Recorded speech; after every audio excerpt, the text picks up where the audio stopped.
Angelica, Cheyenne, the Chocolate Diva. I'm here with Israel Oros and Lil Webb.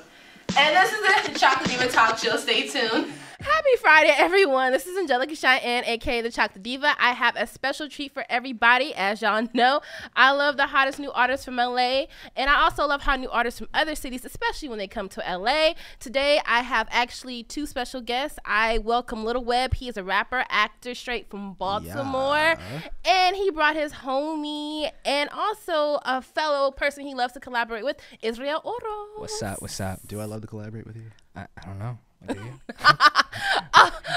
Well, I hope you guys do, because I can feel the vibes right now with both of you guys here.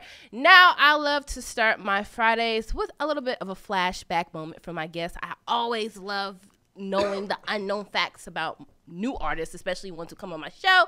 So for everyone listening, I'm gonna start with you, Lil Webb. What is something that the most of people do not know about you? For some reason, a lot of people back home think I'm from here. Really? I think it's the way I dress and the fact that I don't really care. I just kind of walk around and do what I do. You do look very Cali chic right now, especially with that bandana. I wouldn't wear the red one. Listen, I was debating on whether I should actually wear the red all week. I've been trying to like put it into my outfits, and every time I think about it, I'm like, but is it safe though? Like, because I'm going to wear it with red shoes. So, like, is it safe? But today I figured I'm not wearing too much red, so it might not be that bad. And I think your hair covers a lot of it. So, I mean, I like it. It's nice. You got the chain and everything going on. You know, you got to stay popping.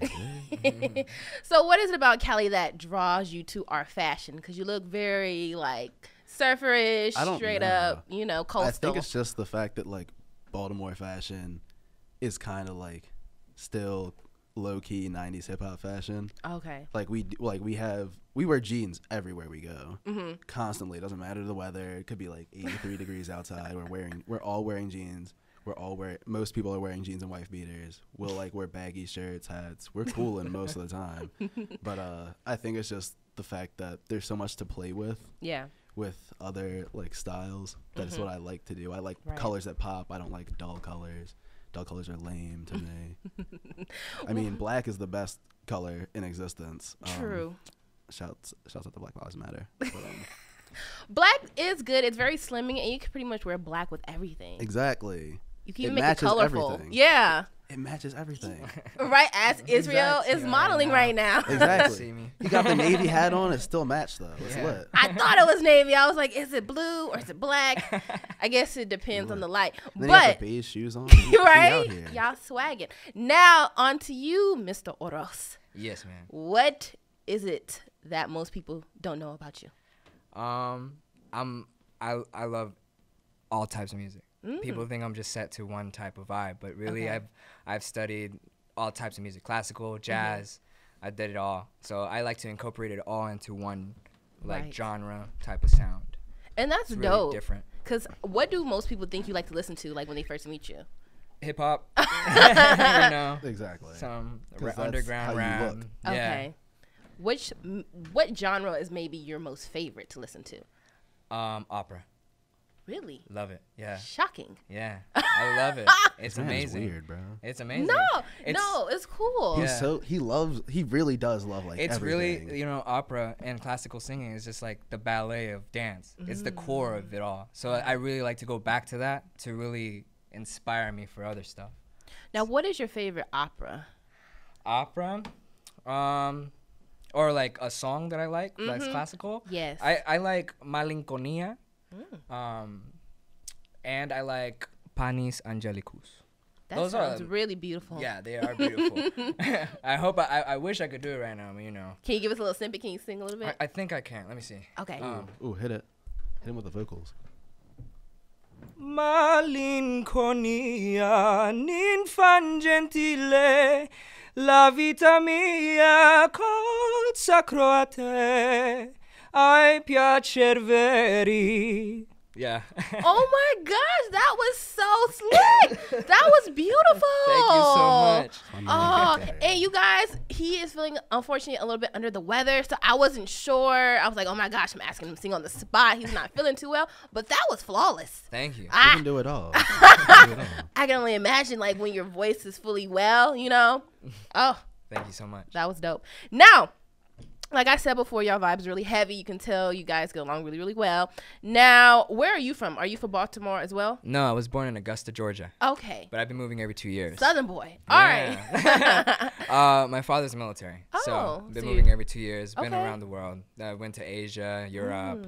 Yeah, did music everywhere. And then I That's met him in amazing. New York. Okay. Yeah. And what was that like? Like, how did y'all link in New York? Literally just from hanging out around the same people. We Yeah. had like dance classes together, so we were cool and all the time. But I didn't really like start hanging out with them until like the second semester. But that was just because I suck and I was just hanging out in my room by myself. So who introduced y'all, or more so, like, how did you guys introduce each Shout out other to young to? Daryl. Shout out to young Daryl. Daryl. Okay. Yeah, shout out to Daryl Banks. He's one of our good friends. Shout out to Sarah Halad for letting us crash at her crib. Yeah, and we met each other, and then we started vibing instantly. I was like, oh, you're a rapper, let me hear you rap. And he just started flowing, and I was like, wow, talent. It's cool. I think I love when people get together, and not only do they make great music together, they're good friends, because it makes for even better music. Now, why did you guys decide to collaborate musically or start talking about collaborations? It was like from, like you mentioned the music when you heard me rap, but it was like from like being in class with him and like seeing when Israel is like his most focused, he really only wants to get better. Okay. And that was like, oh, yep, not playing games. I need that. I'm tired of people texting my line and not following through. Right. And it's just our vibes go together so well. And he has so many ideas to do like a bunch of really cool different things with the songs that like I present him with. Yeah. And it's always just a great, the stu energy is great. Yeah. It's always comes out. It's really way mutual. better than the work ethic and the creativity that it's like unimaginable. Whenever we're in the studio, it's like, I forget who said it, but it's like collaboration makes good things great. Yes. And every time I'm with Israel, it's like something new that I've never thought of has just been brought into my world. And it brings 3 of its friends. Oh, shucks. It'd be like that. It'd be like that too often, but it'd be like that. Now, like you said before, we have had a former interview back in the past. It's like such a long time ago. It's like December. Yeah, it's not too long ago, but it's been a few months. Now, you are a grandson of a church pastor. So what was it like growing up in the church? It was I didn't find it like that. Like, not to say it wasn't impactful, but like I didn't really do much. Like I showed up, I didn't really do anything because it wasn't really for me. Like I would show up, like I would take naps in church, like I would go to Sunday school and just like walk around and just do what I want because I knew where everything was. Right. But I just cooled out. Like it's weird to hear your name in the sermon every few Sundays, and it's weird to then hear your sermon while he's in front of you because you're in the pew behind, you're singing in the choir loft behind him. But it's always like it's never anything bad happens. I'm really with it. We're all really cool. We don't like my family knows like I don't really go to church like that because I want to. They know I go there because they want me to go. But we're all cool with it. Okay. So did you feel like it inspired you to do music at all? I feel like what inspired me to do music was doing like my first middle school musical. Okay. So I'd never really like done anything musical before that. I'd always done like painting and drawing and done all that kind of stuff. And then I just got bored and they just threw me into the choral program and I went straight into doing a musical like the next month. And then the next year I got cast as a lead and I haven't stopped doing musical since. The role that really settled it on me doing music was Conrad Birdie from Bye Bye Birdie, and that's why I named the first single I really put out Conrad, because it really, I feel like to be in this game you have to have that kind of aura about you, that you know you're great, you love what you do, and it doesn't really matter what's going on around you because you're just going to do it anyway. That is true, and I feel like that your rap style has completely evolved since the first time I listened to your music, which is great because it just gets better and better, and you just top yourself every time. I feel like I slip back into old things, but when I slip back, I know what I'm doing now. Yeah. But in regards to the characters that you play, because you are an actor as well, do you feel like being comfortable on stage has made you a better rapper? I feel like just musical theater, just because we both come from that background, it's just, I feel like doing musical theater helps you so much performing literally anywhere, because it doesn't matter if you're a lead or if you're an ensemble member. You're going to be on that stage. Right. Somebody's going to be looking at you, and you have to at least act like you know what you're doing. Because sometimes, like, Right. I'll be real, I don't know what I'm doing half the time I do some of these shows, but I fake it and I smile and it looks nice. But it's like being in that area, you have to know how to get along with people. Yeah. And even if you don't, you have to learn how to just put the face on and just deal with it and get through what you're doing, regardless how you feel. Some nights things happen, like in the show I just did, leaked one night when it rained, leaked on the stage, and we had to like work around it and mop the puddle up. It's just, and people in that environment really show you what it's like to be a true performer. Yeah. Because not everyone's good at everything, but if you can really work on it, you'll be presentable. Yeah. I mean, it's very humbling. I'm always am in awe of people who do musical theater, any type of live performance, because it's so difficult. And like, you can never expect anything because you never know how the audience is going to react and things like that. You know? Big facts. I hate like going into a show and like walking out on stage for the first big number. Like it's the first time we're seeing the audience and there's like 12 people there. And I know that it seats 500. It's like we all know that we've sent out invites and gotten people, trying to get people involved. But it's like it's I hate seeing that. But when they match your energy, it's you feel so much better. Because really, if the audience doesn't match your energy in musical theater or in theater in general, you feel like the show is going bad regardless of how it's going. Yeah. So you're just gonna keep thinking about it. It's gonna keep getting worse. Right. But I love when they like respond, at least like clap. Right. Once. Don't be scared. Like it's like we're not gonna fight you. Right. And it's true. I mean, it's you feed off of the audience. Now, for you, Israel, you have a beautiful voice, and I know you're in musical theater as well. So where does your singing path, where did it begin?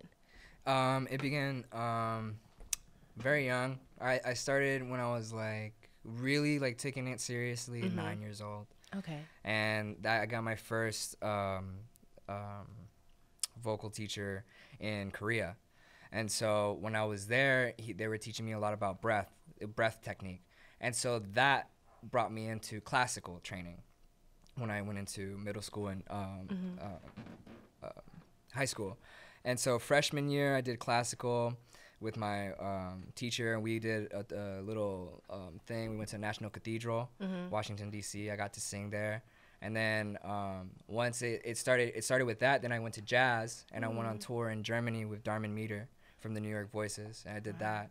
And then around my senior year, I really wanted to take this to like a new level, you know what I mean, like manager, publicist type stuff. And so it was a really like journey, but I got to meet Crow in Germany. He's famous in Germany and Europe, and I got to work behind the scenes with him. So I got to do a lot of background stuff. And so I just take everything where it started from and where it's going, and I just put it all together. Right now, that's what we're in the process of doing right now. So I do have a project coming out. It's an album coming out. I sadly can't speak too much on it. Okay. But I can say that the producer is Jay Beats. Okay. He went #1 with Nicki Minaj on Coco Chanel. You got a winning team. Yeah. 81 countries. Just gotta put the flex on there. Hopefully, just I get the exclusive. I would love to hear that project. I'm sure it's gonna be amazing. Of course. Now, when you said that you have been pretty much all over the world. Yes. From your father being in the military, what place has influenced you the most? Which country would you say? Europe. Europe. Yeah. I mean, everywhere I went influenced me in a way. Yeah. Because it's the surroundings, the way of life is different. Yeah. Everything is different. And completely. Like every European country is so different from each other. And it's just there. It's like Germany is here, and I can go to Spain, meet my family there for like a weekend, and come back. Like it's super close. And so I love Germany. I love Germany, especially Germany, because it was just wonderful. It was just like the culture difference. Yeah. Everybody's like really respectful, and I like that. Also probably Korea as well, because it's really respectful over there as well. Really safe, you know? Yeah. Not really gang violence, none of that. I mean, I think it's beautiful that you have such a broad horizon and that you take pieces from each country and you fuse it to make it unique to yourself. Now, for you, you grew up right here in the States, Lil Webb, straight out of Baltimore. Sadly. Not sadly in Baltimore. Look. Sadly in the States, we got some cool stuff too in the States, you know. Baltimore we lit, but the country really struggling right now. But starting off for you in Baltimore, how has that music scene really influenced and created your style? That music scene is so, I'm loving it right now. I feel like we're in, as a city, like our outcast phase. Like we have a lot, like half of our artists are very like big boy. They're like split between MCs and the like main Baltimore sound. Yeah. And then everyone else is like an Andre. Everyone's doing so many different weird things with their songs and like different cadences, different rhyme patterns, all stuff like that. And it all just sounds really good. But I think like Outkast, people aren't willing to take a shot with us at the get-go. But we're worth it. A lot of us, we're worth it. Right. Shout out to Stars and Dava 9 to 5 going. And why do you think that is? Why do you think that people are kind of sleeping on Baltimore? I think people are sleeping on Baltimore for the fact that a lot of East Coast cities that have hip hop, they're just bigger than us. Pittsburgh's bigger than us. They have Mac Miller and Wiz. Philly's bigger than us. They have Meek and Uzi right now. New York, Jay, Diddy. Yeah. Right now they have Dave East and A Boogie and all of that is true. Joey and all that. Yeah, they're really rocking it right now. So like for us and like for Baltimore, I feel like we have a lot going on, but we're not like we can do the music. Yeah, we're good at making the music, but because Baltimore is like not great, and in terms of just like the economic status of most of our inhabitants, stuff like that, we can't really afford. A lot of us who are artists can't really afford to make that jump to where we sound on par with what's coming out of New York and Philly and Pittsburgh and all that. But if people want to take a chance on us, we're worth it. And it's a deep dive that people don't like to take, and it's hard to take. It's hard. Yeah. It's a hard pill to swallow at first, I feel like. Right. And do you think it's because in New York, people also collaborate a lot? Because a lot of those artists you mentioned, in some way, they've collaborated or at least performed together on tour or at concerts. Do you think that it's because maybe Baltimore artists are still trying to be individual and keep their styles kind of separate? We're, like I said, how like our clothes are like in our 90s hip hop stage. We're also like mentally in our 90s hip hop stage. We're all very competitive. Okay. Like there's not a lot of us that don't get along with each other, but we're so competitive that working with people and making that really big is kind of like hard for us. We would rather just do it all ourselves and make it hard and make it all hard and make it really good like that. But we need to we collaborate all the time. Like we do shows. There's never any disrespect when you do a show with somebody. Yeah. It's like we keep it, if there was disrespect before and you're on a lineup that we didn't set up, we keep it respectful, but like we're not gonna do anything outside of that. And that's unfortunately the hard part, I feel like, about being an artist, is that competitiveness, which you need, but then it's almost like you kind of got to work together to get more recognition on the main front. But it's cool that, you know, you still represent from Baltimore, and it could be Lil Webb, you know, next big artist. Shout out Skills and BBL. Right. Really, letting me record in his bathroom for a lot of these songs. That's where it starts for a lot of people. I mean, like it'd be the bathroom, the living room. You know, some people start with an iPad. You just never know. Steve Lacy be really doing a thing on that iPhone. Shout out Steve Lacy. He really be doing a thing on that iPhone. I love his voice. And I'm so sorry. Wild. Do you need some water? No, I'm fine. Now he's like coughing. I feel so bad. I'm like, I should have brought some water bottles for everybody. But as long as you're not dying, cool. We're alive. We're good. Blessed. Now, I like to start at the beginning, like when people, because I know you both write your own lyrics. So I want to take it back there. You, Mr. Oros. I don't know why I like calling him Mr. Oros. Sounds like, you know, 007. Yeah. It makes it sexy. I'm going to make it look sexy. No, but in all seriousness, when it comes to writing your lyrics, when was the first time you wrote your own song? It's funny. It was technically the song I did was on my violin. Yeah, when I was So you're a violinist 7 years old. Yeah, I did that. I made my first song on the violin, and then actual writing my song. I think one of the first ones I actually like really put in it all was like when I was 14. It's coming out soon. It's called Alone. So you wrote it when you were 14 and you're releasing it now? Yeah, because it was a lot of stuff. I got in trouble. So it was a lot of stuff that was keeping me back. But I did a lot of background vocals for people that were in the industry. So that's the one way I was kept getting paid and kept making connections. Okay. And I kept moving by myself at one point after Germany. And then, so Alone, that's one of the songs that I did. It was when I was like 14. And that sounds like a deep song to write at 14. Yeah. So I know you can't give all the details about what it's about because you're releasing it, but give us a general idea of kind of what you were going through at that time. Well, at the time, I had a lot of, so I had just was a little boy dreaming about, making it like anybody else would. Yeah. And so I came across of the law of attraction, and that's when I really started reading into it, and I started using it. And that manifested me to going into like clubs and studios and meeting people like that would help me, like that are instrumental to me in my career. And so once I was there was a lot of people around me that were fake. And so it was a lot of lies, a lot of people telling you that they love you, you know what I mean? And then one day everything just went upside down.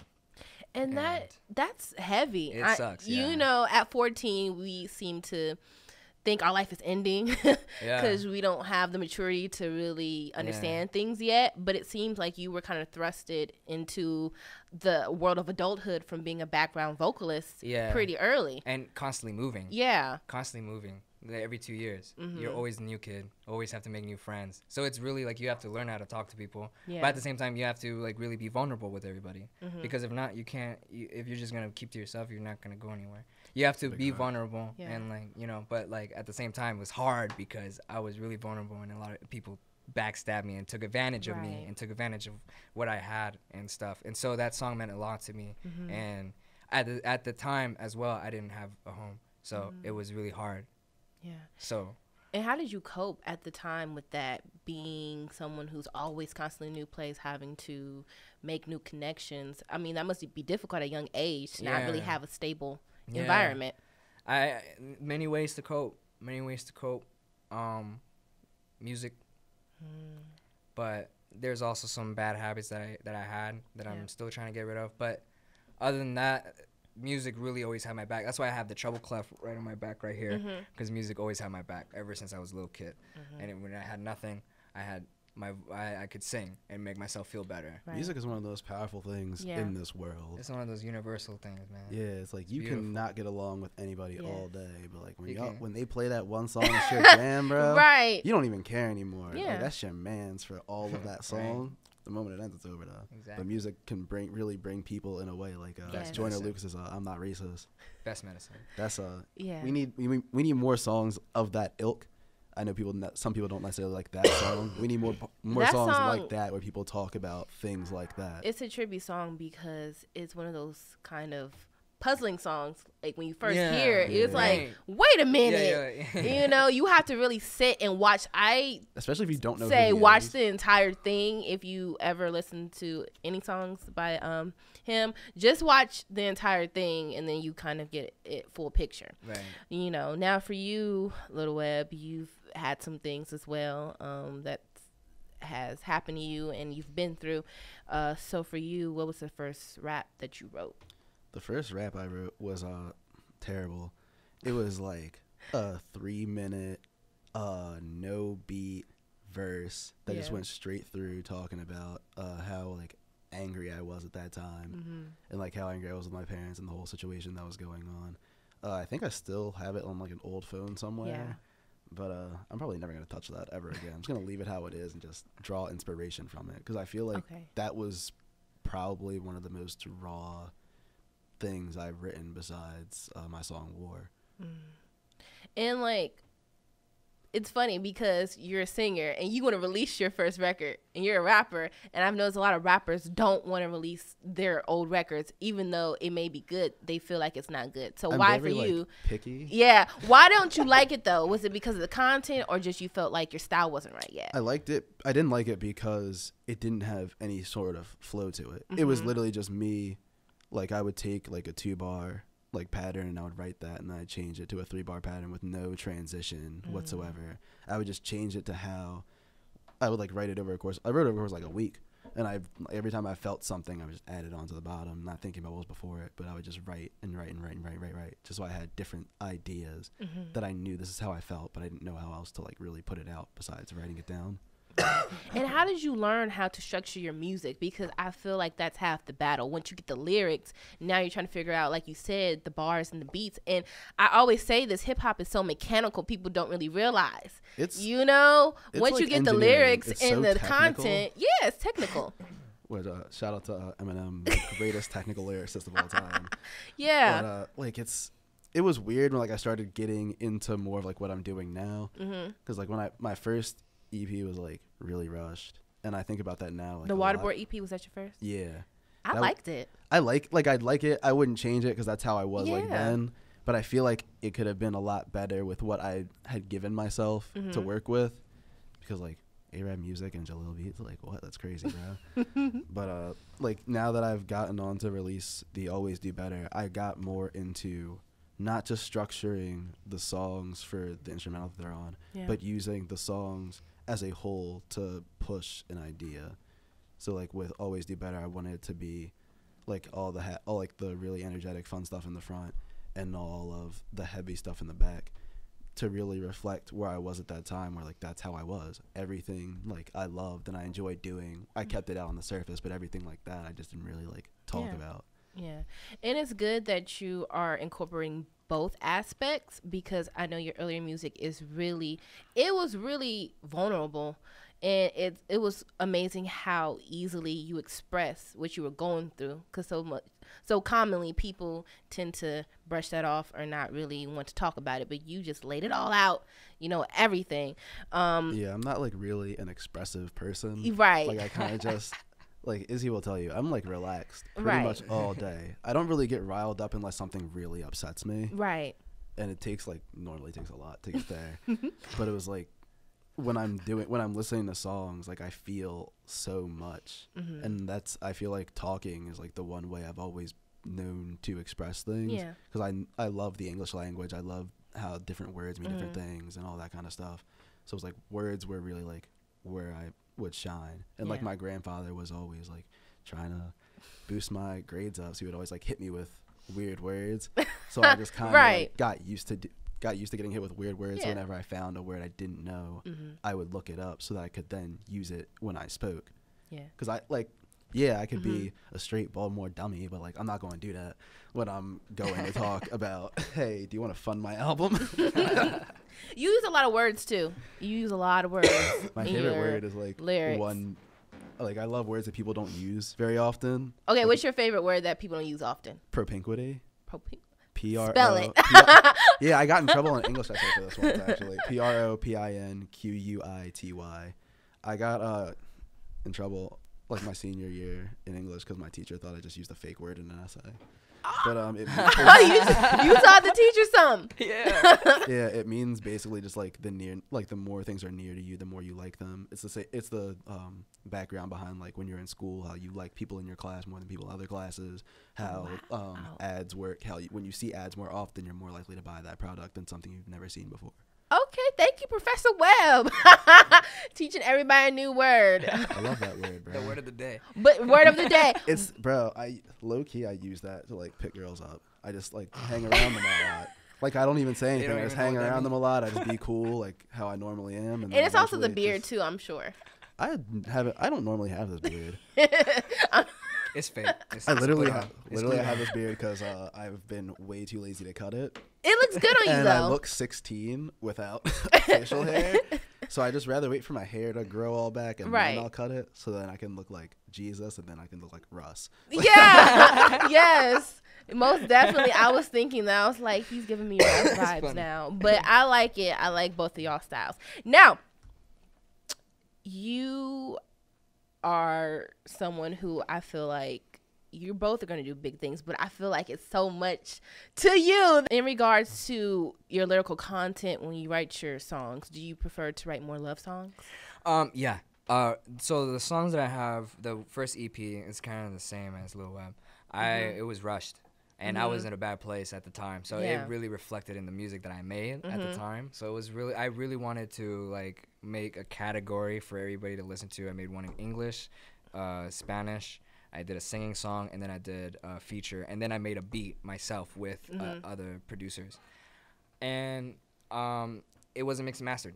The whole thing is not mixed and mastered. So that's one of the things on it. But at the same time, I was in a different space because I was 17 years old, and I didn't have a place to stay. So then that's whenever I got together with this man named Middles, and he has a group named Middles Gang in Dalton, Chicago, Illinois, and brought it over to Germany. And then we constructed this thing called Goose Gang. Shout out Goose Gang. Yes. Goose Gang. And so we made this group, and I started living with them, and we just kicked it off from there. But my lyricism really was, at that point in time, was everywhere because I was not stable. Like, I was not aligned with anything. Now it's more like really just about love and who I love and stuff like that, you know? I'll be honest with you. When I first listened to his mixtape in like freshman year of college, I was like, "Yeah, that's fire." And then I found out yesterday I wasn't mixed and mastered. Yeah, I didn't tell anybody because I was like, "Why?" So the singles on No your excuses, SoundCloud you know what I was mean? not mixed and mastered. Yeah, no, they still sound And great, let me tell you this: when I listened to it, I thought it was purposely not done like lo-fi. I thought you were trying to make like lo-fi R&B because if you ever listen to lo-fi music, the whole point of it is normally in like the grunge rock genre. Yeah.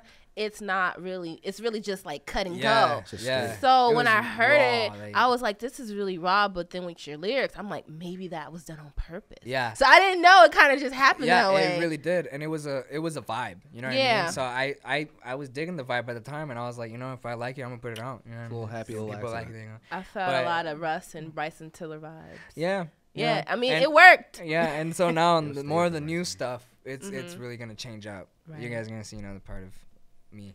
And we're gonna get a snippet today, later towards the end. But I want to go back to you. Now you said before you were really angry and things in your music. How has your lyrical content grown from then to now? Because you have definitely gotten, I feel like, less angry but still concerned in other aspects. Like right now, it's just I can be mad, but like it's not really going to do nothing. Right. It's all like everything I have to like be mad about is stuff that like takes a lot of time to change. Yeah. So and it's gonna take a lot of time, effort, and money. So it's like, why would I be mad at it right now when I have no time? I'm putting all my effort into music and I'm putting all my money into music. Why would I be mad at it? I'll be mad at it when I can afford to do something and I'm not doing something, because then it'll put the fire under me to actually go do it. Right. But like I'm just cooling right now. I'm just trying to make music that I want to listen to right now. Like me and our homeboy MVP Wana made a song the other day that I've been bumping on repeat because it's such a vibe. I love it so much. I'm so excited for it. But I'm writing other things where it's like more, like slightly more aggressive. Right. Just because it's like I wrote my song Restart and For the Children. Yes. I was sitting in my house and I was just talking to myself about these things. Like, why aren't people like really paying attention to what's going on? Like, I get that there's so much going on, but there's so many things that get swept under the rug. Like, have we talked about the Panama Papers recently? Right. Did we just not care anymore? Like, that's fine, I guess. Yes. Or do you feel like people are apathetic or just unaware? I feel like it's a little bit of both. Just because, like I said earlier, there's so much going on. And when, like, your life isn't going well, I feel like you can't help others until you help yourself. Like, what's the point of me going to be like, hey, Izzy, I'm going to buy your mom a house if I can't live anywhere myself because I have no money? I'd rather be in a spot where I can be cool and I don't have to worry about anything for myself ever, and then then I can like help my family out, and then once my family's good, I can help other people out. Yeah. Because that's no anything with a rocky foundation isn't gonna stay for very long. And it's true, you have to help yourself before you can help others. But it's good that you're trying to bring awareness through music, because that's what most people listen to. You know? Like with my song For the Children, I had an idea that the song wasn't gonna get much play just because of who I am and like the type of song it is. Mm-hmm. But I at least wanted people to know that it's what's in there isn't about me. It's not. I don't care like what you think about it, but it's kind of important. Like we need to pay attention to it. It's not one of those things where it's like you can, if you feel a certain way, it's like, oh, I don't think it's that important. Doesn't mean it's not important. It's very important. Right. I mean, I think it's amazing because the beats you use and the way you rap is very current. So when you listen to it, it's more so like you're just listening to like any like dope turn up song, but when you really listen to the lyrics, it has a message. And I feel like that's how you have to get people now, because whereas people sought out more conscious lyrics back then, you have to kind of trick them with the beat you use and like the style you use. Yeah, us light skins tend to take the long way through it. We're not like Kendrick, Cole, Logic. We all take the long way. But we get there eventually. We get there. I mean, it's cool. I feel like there's always room for conscious rap, but I feel like now everyone's in the party mode. So everyone wants to hear like stuff that they can party to or vibe to, or they can get, you know, relate to and things like that. Bro, when I saw Davies and Block Boy had a song the other day, it blew my mind. I had to listen to it. That was too hard. I love like where music is right now, and I feel like that it's not a gap necessarily generation wise in the music. I feel like it's a gap in thinking that's going on. It's like I was talking to my homeboy the other day. It was like mumble rap isn't really mumble rap when we think about it, because we're accustomed to thinking it's mumble rap because everyone calls it mumble rap. We talk pretty fast, so when I hear it doesn't sound that fast to me. It's just because people say it's mumble rap, I started hearing it as mumbling. But now that I've listened to it because I want to listen to it, I hear the words and they're not mumbling. They're just being their age. We're acting our age and not trying to act older, I feel like. And I feel like in music, that's always the case. It's just the times change. So our young is not the same as our parents' young. Yeah. So that's the difference. But regardless, I feel like if you have a message or just good music, then there's room for everything like that. But in regards but in regards to you and your singing, I feel like you cover a lot of emotions. Yeah. Like R&B singers, I don't know if you call your music just music or if you identify yourself as an R&B singer, but in general, R&B, rhythm and blues, is very emotional. And I feel like with your music, it covers a lot of emotions that we are not really expressing anymore.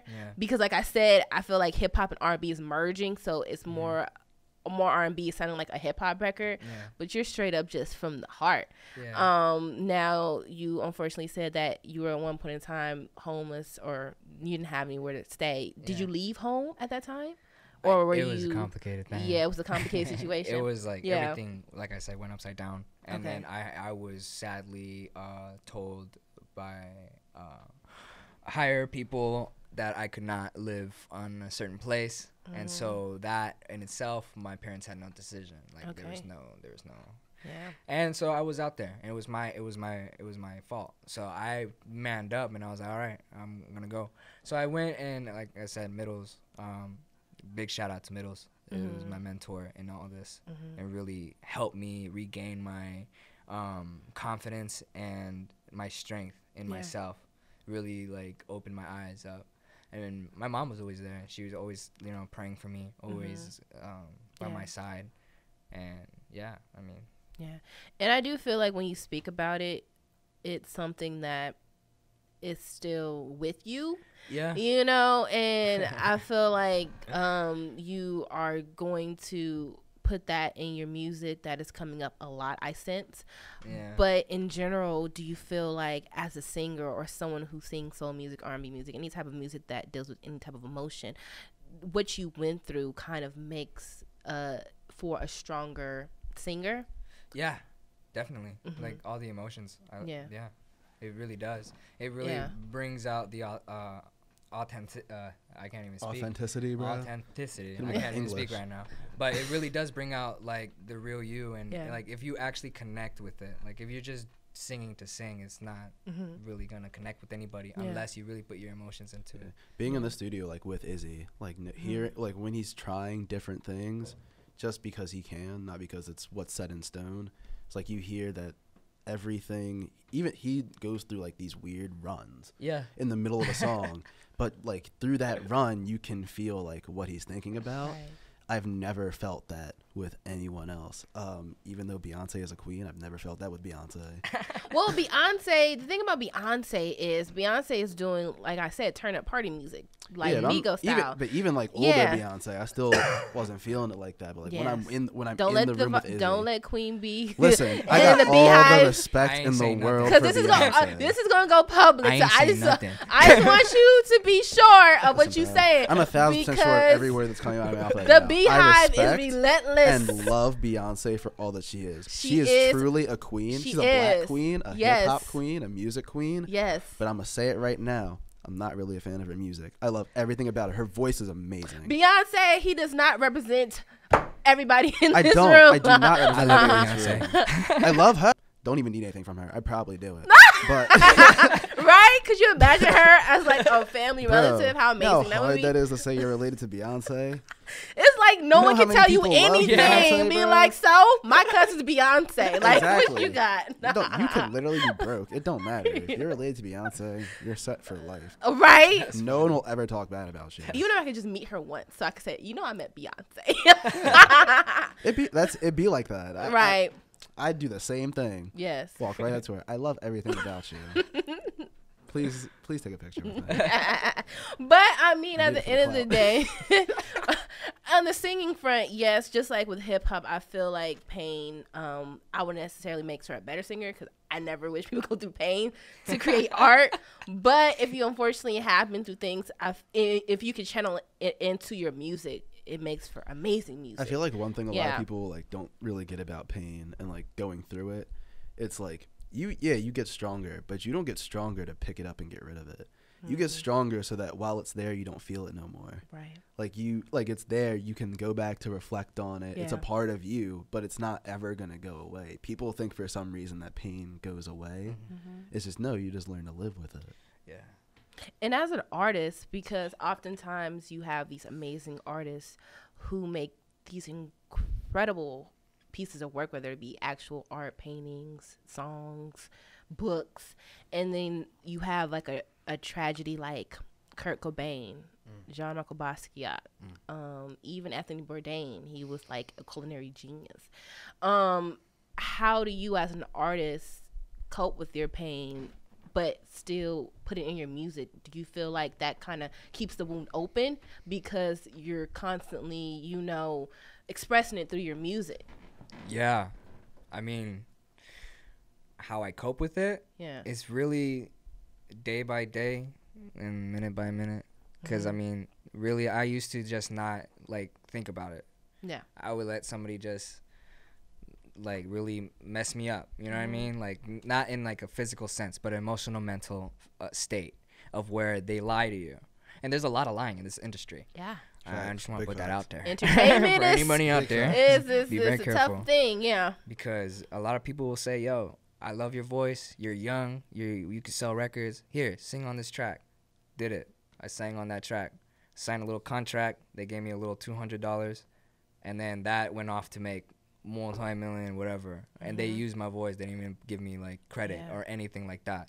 You know what I mean? Stuff like that. And then that obviously put me to depression. But then, like what he said, it can't go away. Yeah. But realize that it's there, and look how many views it has. Look what it did. Look what you can do. Yeah. And maybe just stop looking at the glass half empty. Maybe look at it halfway full. Yeah. I feel like pain is the only way to really experience true happiness. Exactly. Once you get to your low, you realize everything you complained about before isn't actually that bad. Yeah. So when you get it, it's all the little things, bro. So when you get it back, you're like, wow, I'm regaining normalcy. But because because that's never been normal to you, it feels so much better. Right. Life always gets it always gets better. Facts. It's a roller coaster.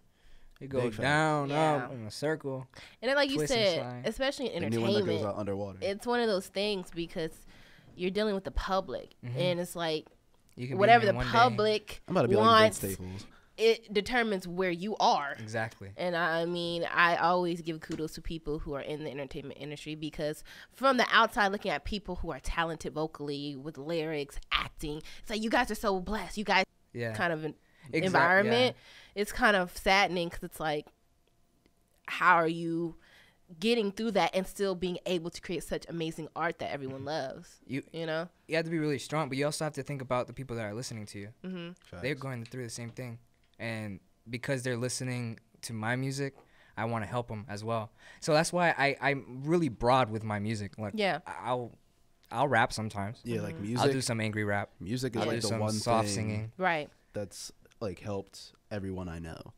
Like you like I've spent periods of time where like I've been in bad spots and like I can sit and talk to somebody, but like when I would leave that room, if I'm throwing on a song, that song's hitting my vibe, bro. Right. That song says exactly what I need to hear. It's like sometimes like even getting the right advice from somebody doesn't feel as good as hearing that right song. Because that song will just hit you in a way you've never experienced. It's just the words and how the beat is, like the speed of the song and the beat. It all will hit a certain way where it's like, this is where I am right now. Yeah. And it's good that you guys are so open with it and feel so comfortable being that expressive, because sometimes people can be expressive in music, but when you're talking to them, it's still something that is sensitive to them, and you don't really want to pry or ask about because you can sense that it's just something that is strictly for their music, and if people can relate, then that's great for them. But I feel like that you guys are so expressive, which is good and is needed to actually hear people come on and say, hey, I struggle with depression, I have been homeless, I have had family troubles, and it gets better. That's something that I feel like people need to hear. That's one of like the biggest parts of acting, is being able to be vulnerable and open, but even if you're not telling them about yourself. And I feel like because we've had all that experience with our schooling and with how we've educated ourselves, I feel like that's the fact that we have the ability to be open and honest even when we're not talking about ourselves makes it so much easier for us to be open and honest about ourselves because we have practice. Practice makes perfect. So if you are unable to express yourself, just talk to anybody, anything. Only EP, you have the Waterboy EP. You have a lot of projects that really showcase your talent. Now for you, which project has been your favorite to create? My favorite to create is probably besides what we're doing right now is probably my next project. Like I loved working. Even though I feel like Waterboy was rushed, I feel like really confident with what I did with Waterboy at the time.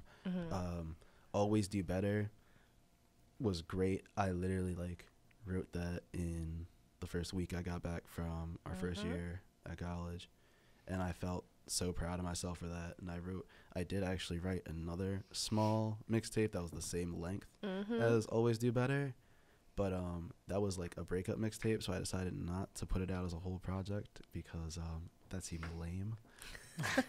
And it wasn't really like a cohesive project. It was all about the same thing, but it's like that's where like War was a part of that project. Proceed with Caution was going to be the song before War.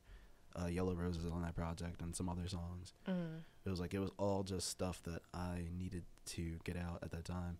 But I feel like the next project that I'm working on outside of me and Izzy is going to be my favorite because I'm trying to structure it as like a 3-act play. It's all going to be like 3 different mixtapes all put together to really like that display. Sounds so lit. I want to like really show. Oh my gosh. People got visuals. You got a play coming.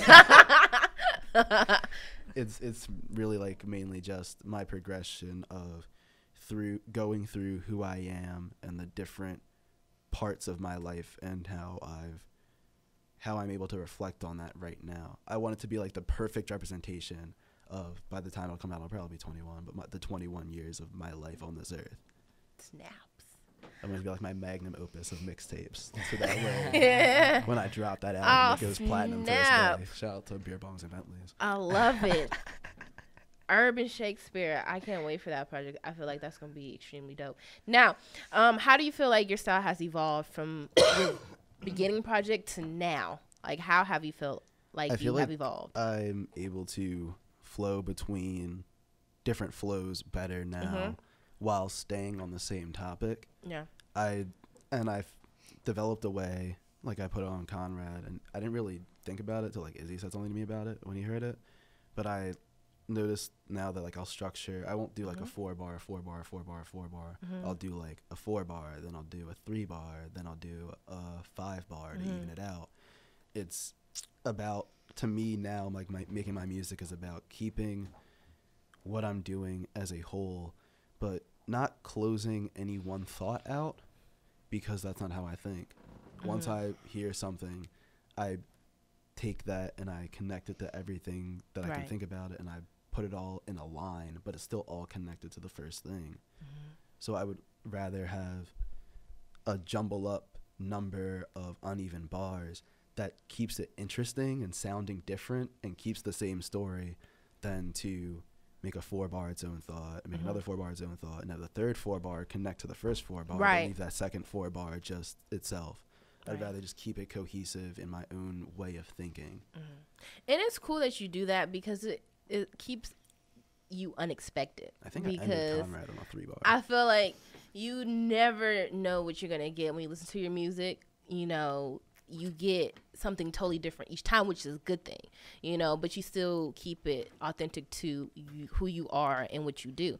Now, on your Homely EP, I love Restart. That was a really dope song. What do you personally feel is missing from hip hop, and how do you plan to remain authentic to yourself while still appealing to mainstream audiences?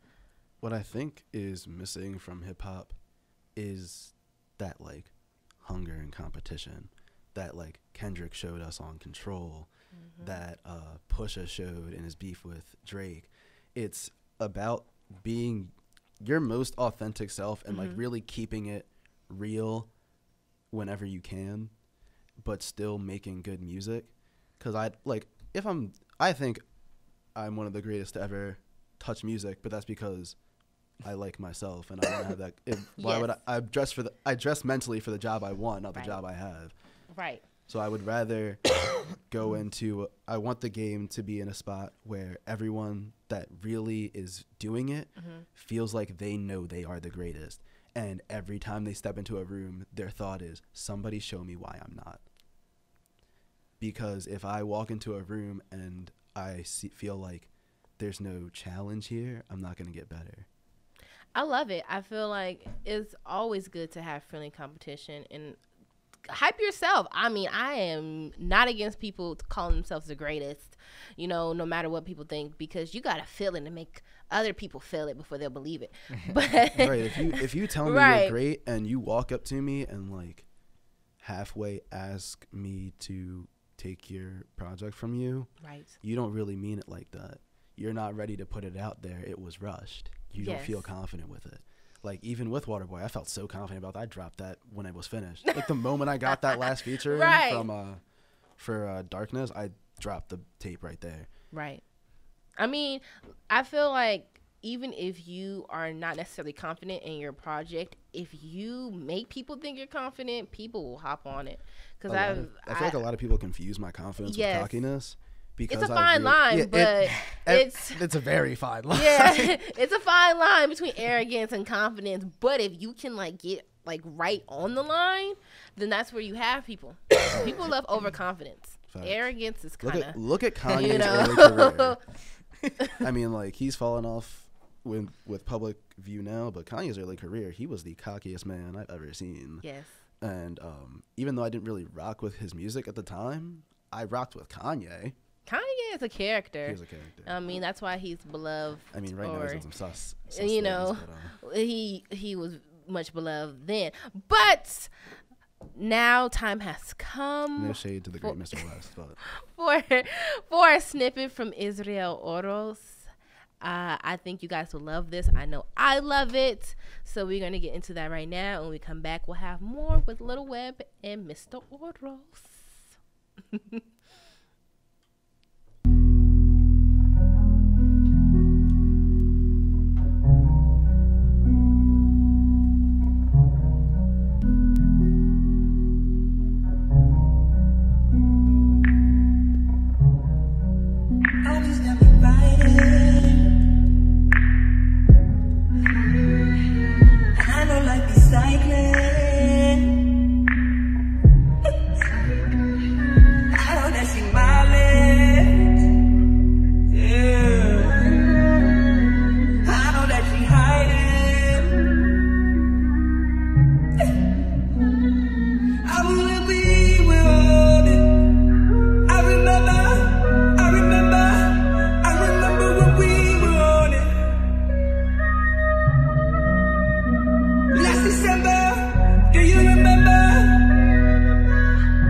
Heard it now. That was a snippet from Israel Oros. I love it. I thought it was beautiful. It reminds me of Miguel. Oh, it makes me think about it makes me think about Jonestown Interlude.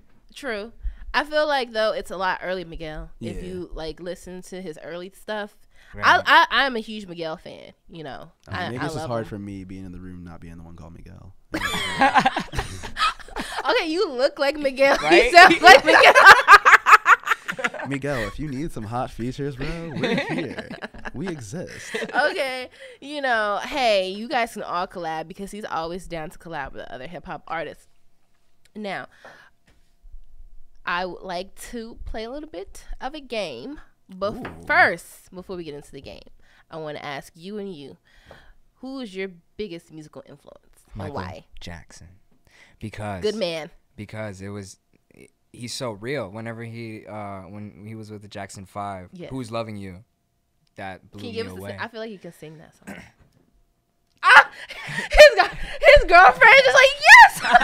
She's been so quiet this whole time, and I look and she's just like, yes.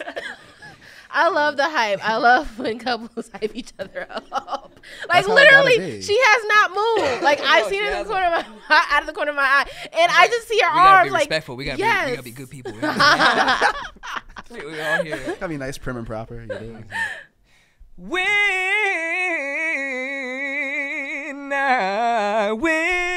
I had you, I treated you bad. In Rome, my dear, and girl, since you went away. Keep going. Don't you know Let's go. Sit around with my head hanging down, and I wonder who's loving you. Yeah. I loved it. And Lil Webb came in with the background vocals. I was like, okay, y'all harmonizing up in here. No. Now, let me tell you something. Michael Jackson, Who's Loving You, is one of my favorite Jackson 5 songs of all time. And I've heard people cover that song, and they can be the world's best singer, but them notes are some of the hardest notes to hit. And imagine he was like 11 singing that song. Yeah. You kill that. I was not expecting that at all. I know you can sing, but you can sing. Thank you so much. That sang in me, definitely. Yeah. Church. For real. And the thing is, like, he was so low key with it. Like, some people like, yes, I can sing. Like, I already know. He's like, yeah, I can sing. I was really surprised he started singing. He's just so humble. He's like, yeah, I sing. She making me laugh. I like it though. I like it. Now, you Lil Webb, favorite musical influence? One of my biggest musical influences is probably Lil Wayne, who in my mind will forever be the greatest of all time. He is a GOAT. I feel like he's like one of the GOATs. Can you imagine hip hop right now without Lil Wayne? No. He transformed it to what we know today. Every artist coming out the woodwork right now, it feels like, has said they're influenced by Wayne because he's just so powerful. Yes. Watching him record his verse to Swagger Like Us in a hotel room off the top and then just going, nah, I don't like that. And then recording a whole new verse, that's not fair, bro. You can't put that in a video out because then if there's any bar that we thought of using in that first verse, we're biting now. It's not cool, bro. Even it's a throwaway, but he's fire. I feel like Lil Wayne, like, you know how you hear all these artists say, I just freestyle, and they come out with good records, but I feel like Lil Wayne is the only one who can really just do it in one take and, like, not put any, like, strenuous effort, but just rap. And it's just like, it's in his head. He doesn't to not be fact like the lasagna one. It's still hard though. Like a G, like lasagna. It doesn't matter if it's right or wrong. It's hard, bro. Yes. It don't matter. No, do not matter. He's definitely one of the best to ever do it. So now it's game time. I still got chills because, I mean, like I said, that song is like really hard to sing, but he sang it. Now, let's start it off like this. I'm gonna start off with you. I don't know. I've been calling him Mr. Oros. I feel like that's just so swaggy. Like, I feel like an alter ego. Like Mr. Oros. That's gonna be your alter ego. That's gonna be your alter ego. You're gonna drop a new album under Mr. Oros. Why not? Do it. Do it the day before your debut album. If you do it, I want like credit. a little credit. We'll work it out. I got your info. We got this. No. But okay, we're gonna do it like this, Mr. Oros. 90s boy bands. Favorite 90s boy band? Boyz II Men. Bro, as much as I love Boyz II Men, oh my gosh. Backstreet Boys? Backstreet Boys, bro. I mean, I don't really want to promote. I'm not gonna lie. I love Backstreet Boys too. I love Boyz II Men equally, but Backstreet Boys, I want it that way. Lord. I want it that way. Tell me why ain't nothing but a heartache. Tell me what ain't nothing but a mistake. Tell me why I never wanna hear you say I want it that way. I like you how you did the remix version. Lil Webb was like, "Let me show you, I got vocals too." Yeah, you gotta add that little Baltimore flair in it. I like it. I like it. Now, you Lil Webb, favorite 90s sitcom? Bro, you can't walk into any of my family's houses to this day without Martin being on the TV. Martin is like me, my dad, and like my cousins. That's the one thing like we all agree on without a thought. Right.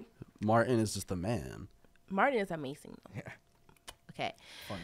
Now, would you rather rap on Nicki Minaj's new album Queen or Cardi B's Invasion of Privacy? Listen. As much as I love and respect your man's J Beats, bro, if I could be on Ring with Kalani, I'd lose my mind. Well, I like how that wasn't an option, but Kalani is dope. Now for you, Israel, what have you learned most about yourself from the songs you write? Oh, I learned a lot. I learned how to keep my emotions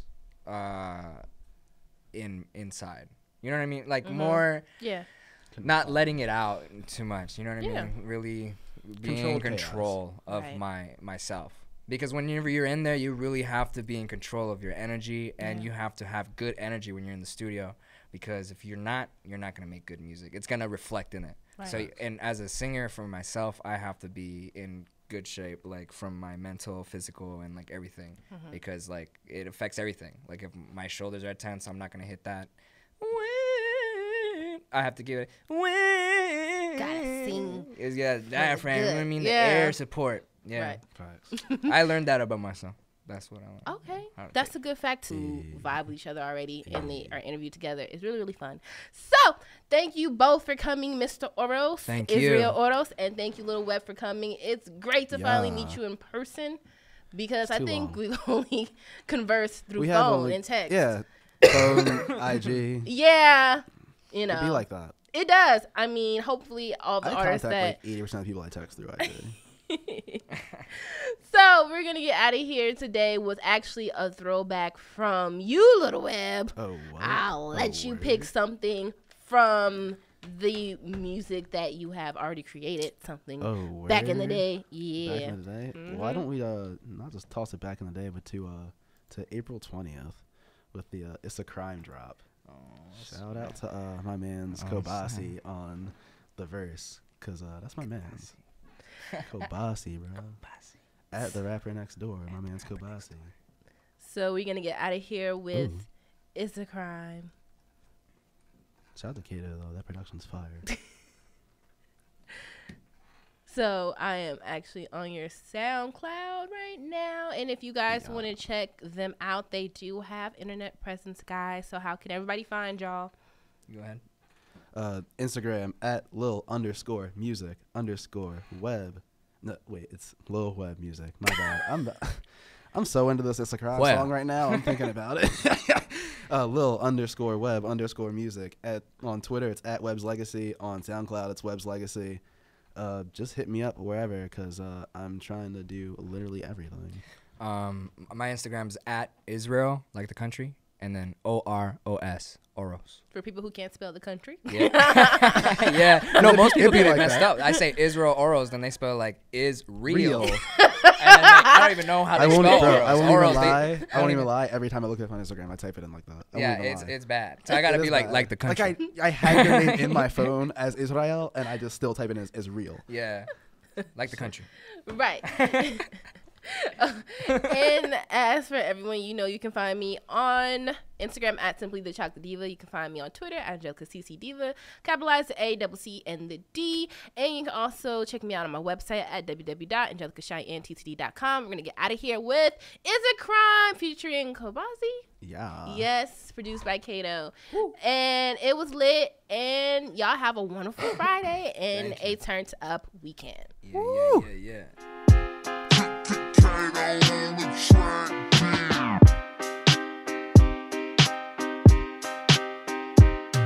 Used to work at a greenhouse while my shit is homegrown. Young boy in the league now. All the kids can stay home. On it since a day old. Osmosis.